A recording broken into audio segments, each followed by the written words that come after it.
Hello and welcome to Everything Explained. Today we're exploring animist religions. In simple terms, animism is the idea that the world is alive with spirits in trees, rivers, animals, rocks, winds, and even in mountains. Animist religions are the ways people live with that belief, shaping rituals, work, and community life around the sense that humans are part of a larger network of beings. What animism means isn't about one god or many gods in a neat church. It's a claim that spirits have agency. Some spirits are personal, like a river guardian or a mountain spirit. Others are more like forces, wind, thunder, the memory of a place. People say the world speaks. If you listen, you might hear warnings, offers of help, or reminders to show respect. In many traditions, ancestors are not far away in a separate realm. They live in daily life, in stories told around the fire, in songs, and in the land itself. How do these beliefs show up in daily life? People might keep offerings at sacred sites, sing a ceremony, or pass down a story that explains the right way to plant seeds or fish a river. Healers or shamans may enter trance or dreams to ask spirits for guidance on illness or danger. Ceremonies often align with seasons, rain dances, harvest feasts, naming ceremonies for a newborn, or rites for the dead. Sacred places, rivers, mountains, caves, are treated as kin that deserve care, not as resources to be used up. Across the world you'll see variations, but a few threads repeat. In Shinto, kami are spirits in nature, rocks, trees, streams, and in daily life people strive for harmony with them and with ancestors. In Yorubaland and in diaspora communities, many spirits are organized as orishas with specific responsibilities, with divination guiding decisions. In the Amazon, plant and animal beings and medicine spirits shape how people heal and hunt. In Australia, Dreamtime stories link country with law, ceremony, and identity. In Arctic cultures, seasonal cycles and animal spirits govern subsistence. The common point is clear: nature is alive, and people must listen, negotiate, and cooperate with these beings. A note on language and misconceptions: many people use animism as a catch-all. That's a scholarly term, not a single creed. Some worry it labels people as primitive, others fear it erases internal diversity.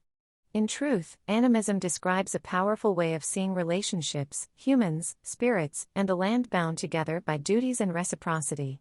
It often sits alongside other beliefs, including ideas about ancestors, law, and social identity.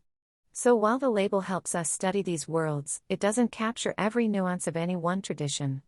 Even in our technology-driven age, people still speak of spirits in more symbolic ways, habits, memories, and places that seem to have a life of their own. Eco-spiritual movements, indigenous rights activism, and some neo-pagan paths draw on animist ideas to argue for soil health, water protection, and climate justice. In classrooms and museums, scholars are learning to tell these stories with respect, avoiding stereotypes while showing how ancient ideas can still shape modern ethics. How beliefs are passed on. Unlike some world religions, animist traditions rarely have a single founder or a universal book. Knowledge travels through families, communities, and long-running rituals. Elders or medicine people often mentor younger members. Practices are learned through songs, dances, stories, and seasonal rhythms.